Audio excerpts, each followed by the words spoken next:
lavam, passam, limpam, cozinham, arrumam, cuidam das crianças. Algumas moram no emprego, outras atravessam a cidade para chegar nele. Muitas têm jornadas exaustivas, poucas têm registro em carteira de trabalho. Estamos falando de mais de 7 milhões de trabalhadoras brasileiras, as empregadas domésticas. Apesar de desempenharem um papel fundamental na dinâmica de muitas famílias, encontram pouco respaldo na legislação do país. Discutir os mecanismos de regulamentação dessa profissão, assim como os impactos que podem gerar, é pensar em caminhos para varrer as injustiças históricas e ampliar os direitos das trabalhadoras e trabalhadores domésticos, para um país melhor e mais justo.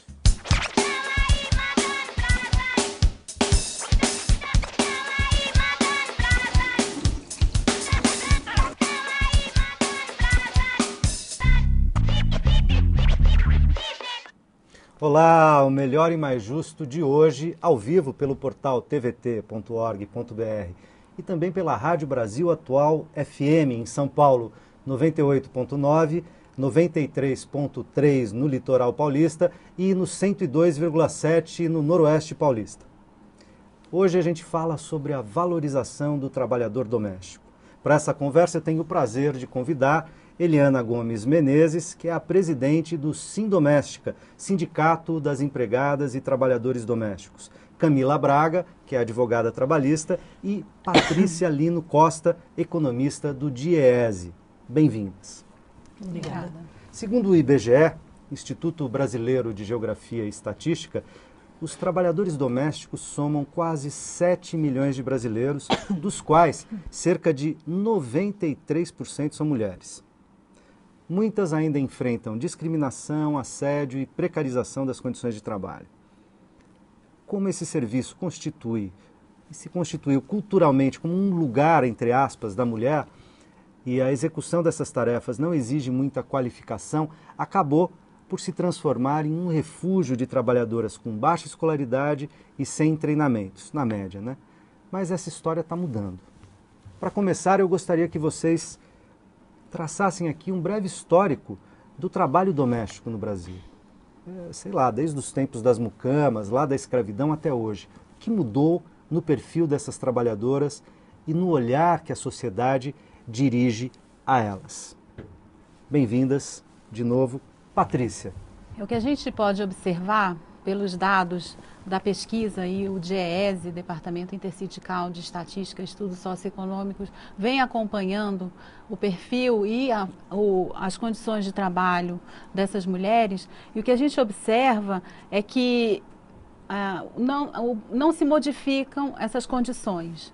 De uma certa forma, a formalização, ou seja, a contratação com carteira ainda é baixa, como também é muito baixo o percentual de mulheres trabalhadoras que contribuem para a Previdência Social, o que isso acaba trazendo um problema grande para o futuro dessas mulheres, uma vez que elas vão ter muita dificuldade de se aposentar. E tem longas jornadas, principalmente para aquelas mensalistas com carteira e que ainda residem nos domicílios. A gente consegue observar bem pelas pesquisas que nas regiões do Nordeste as trabalhadoras tendem a residir mais nos domicílios, mas isso é uma coisa que também vem mudando muito rápido. E aí não há uma distinção, né, entre espaço de trabalho e jornada de trabalho e o que estaria fora do espaço de trabalho e jornada de trabalho, né? Então a gente consegue medir jornadas de 56 horas em Recife para as mensalistas com carteira, porque ela está ali morando no quarto do fundo e qualquer coisa se bate na porta e fala, ó, me serve uma sopa, ó, caiu, isso sujou. Enfim, você não consegue delimitar o momento em que ela fala, bom, aqui a minha jornada acabou e eu vou para minha casa, vou para o meu descanso. Eliana, como é que o sindicato vê hoje o trabalhador doméstico? Quais são as principais questões que vocês enfrentam na luta sindical, tanto para regulamentar, quanto em relação a denúncias, problemas com o trabalhador doméstico, sobretudo com a empregada doméstica, né? Chamada então, empregada doméstica. Eu queria concordar com a Patrícia, porque assim, também não é só no Nordeste. Aqui ainda a empregada que mora no trabalho, ela não tem uma jornada, entendeu? Ela trabalha exaustivamente, por isso até tem havido assim uma escassez da empregada que quer morar no trabalho, porque é muito difícil. Então uma luta nossa é pela carga horária, porque do momento que a empregada tiver uma carga horária e o patrão for obrigado a pagar uma hora extra, ele não vai fazer mais isso. Entendeu? Agora, Eliana, muitas vezes, antigamente, a gente tinha muitos casos em que morar no domicílio do empregador era, inclusive, uma solicitação da empregada. Quando nos fluxos migratórios, aquelas que vinham para São Paulo, por exemplo, também em São Paulo, em São Bernardo do Campo, vinham de outros estados, muitas vezes sem ter onde morar. Então, precisavam morar. Claro que aí, ao precisar morar, muitas vezes as relações de trabalho tinham ali uma certa promiscuidade, se aproveitavam dessa condição. Exato. Mas era, inclusive, uma necessidade da empregada. Vocês avaliam que isso não é mais, isso já está mudando? Isso agora na Grande São Paulo mudou. Tá? Mudou porque a empregada não quer mais dormir no trabalho justamente por causa disso. Porque para ter vida própria, né? Não tem vida própria, não é verdade? E a nossa luta é para conseguir a carga horária. Nós temos outras lutas também, que é o Fundo de Garantia, a PEC agora, que era para ser votada em agosto, não foi. Então a gente está lutando. Nós vamos falar bastante da PEC. Aí. Mas as coisas estão melhorando, entendeu? A empregada está sendo mais valorizada, porque agora, através de representação sindical, federação, ela agora é mais bem informada. Né? E o nível de formalização aumentou? Não. Apesar dela estar mais bem informada, dela ter representação, o nível de formalização não aumentou? Não aumentou. Por que não aumentou? Porque o empregador ainda não tem essa consciência, entendeu? Ele acha que ele vai conversar com a empregada, olha só que eu não registro, tá? Enfim, a casa das pessoas assim. Não é um espaço profissional, né? Também tem uma questão de difícil. cultura. Camila, entra na conversa aqui. Vamos lá. Realmente existe essa questão de que não há formalização, porque muitas vezes o que eu acredito que acontece é que o empregador ele não tem essa característica de gestão que muitas vezes a empresa é obrigada a ter, de saber como lidar com recolhimentos, com pagamentos, como verificar quais os direitos que são aplicados àquela determinada categoria e tudo mais. Então, acaba que a pessoa tem até medo, o empregador, ele fala, eu não sei como lidar com o registro, eu não sei como lidar com tudo isso, então eu não registro. Então, e muitas empregadas acabam se submetendo a isso porque precisam do trabalho. Eu não sei, você tem mais informações do que eu para saber sobre os números e tudo mais. O que eu acho que hoje acontece é que está tendo um esvaziamento das empregadas domésticas porque elas estão... Da atividade, porque elas estão indo realmente buscar um trabalho que dê mais segurança, com a carteira assinada, e por conta disso acaba que o patrão, o empregador doméstico, ele acaba tendo que registrar, porque senão ele não consegue manter a empregada naquele meio. Eu acho que é interessante a gente olhar para essa questão, porque quando a gente olha os números, né, a gente vê que não há um crescimento do trabalho doméstico dentro da categoria, mas é uma mudança do perfil da trabalhadora. Porque as trabalhadoras mais jovens, por elas serem mais, terem um grau de escolaridade maior, né, e que isso vem acompanhando o grau de escolaridade do país, que vem crescendo, cresce a escolaridade do país, essas mulheres também estão mais escolarizadas. A oportunidade do crescimento econômico abre portas para elas em outros setores como comércio e serviços, mesmo que seja serviços de limpeza, mas tendo a carteira de trabalho assinada e a jornada delimitada, acaba sendo melhor. Então, existem algumas mudanças hoje no emprego doméstico que são interessantes da gente analisar. Primeiro é esse esvaziamento das mais jovens.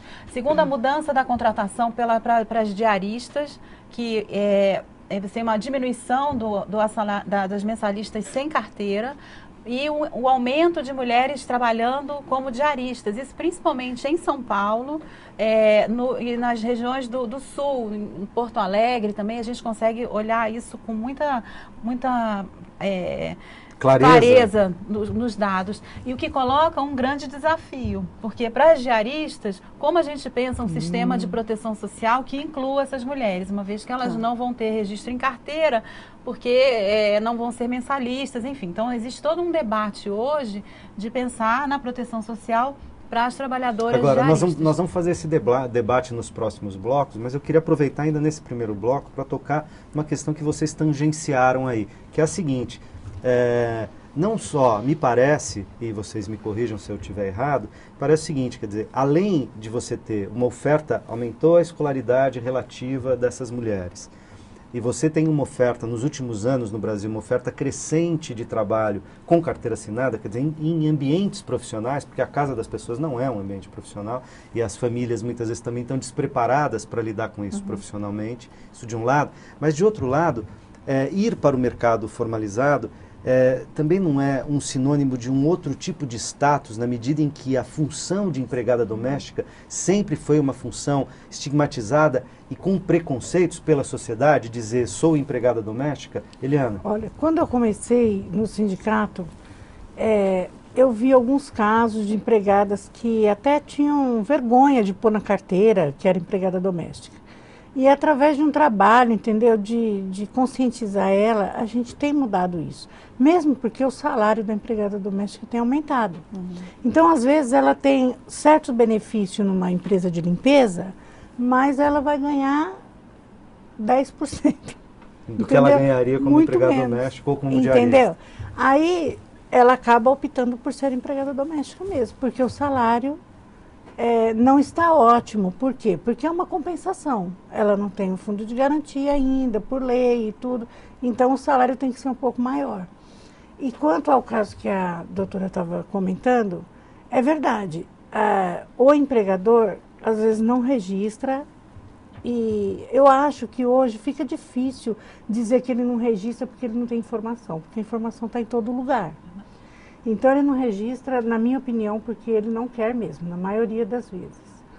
Então, o que acontece? Ele não consegue mais empregada. Por quê? Porque a empregada agora não está mais se submetendo a isso.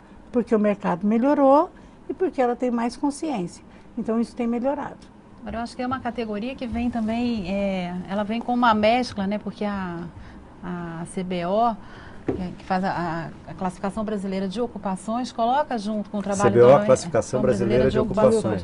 Ela define o trabalho doméstico, a empregada doméstica, como as babás, os cozinheiros. E mas você tem, é bem mais amplo. É bem mais amplo. É bem mais e você começa a ter uma procura também por parte das famílias de trabalhadoras com maior qualificação. Então, acho que de um lado... Inclusive, nesse caso, homens, né? Porque o motorista de casa também é um empregado doméstico. O caseiro. O motorista particular, o caseiro, até o marinheiro, o jardineiro. Também. O marinheiro que cuida de uma lancha particular o mordomo.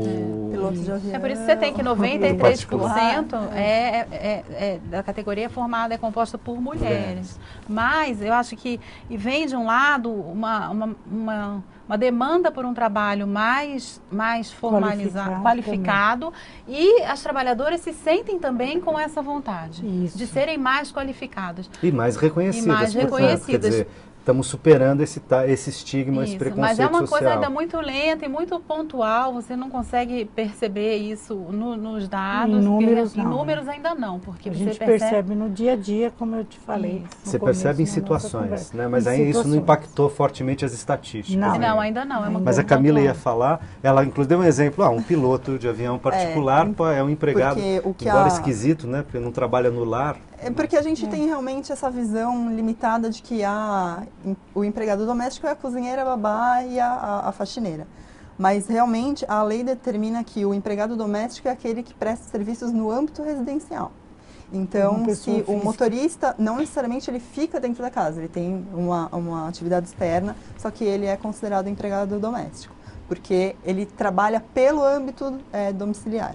Para uma pessoa física. Para uma pessoa física e sem essa família não pode ter uma atividade que vise lucro, né? Uma atividade lucrativa. Portanto, uma atividade de pessoa jurídica. De pessoa jurídica, que muitas vezes acontece. Por exemplo, a dona da casa vende bolo para fora e acaba que essa empregada doméstica acaba também trabalhando na linha de produção da confeitaria e dela. existe essa dificuldade de determinar se seria empregada doméstica, se não seria empregada doméstica, como que verificar isso. Tem até algumas teorias de como você separa, como você classifica, se você classifica por tempo, se são 2 contratos, se é um só, se um puxa o outro, mas realmente há uma série de atividades que podem ser classificadas, enquadradas como trabalho doméstico. Ok, eu preciso fazer um rápido intervalo e a gente já volta, inclusive analisando o projeto de lei.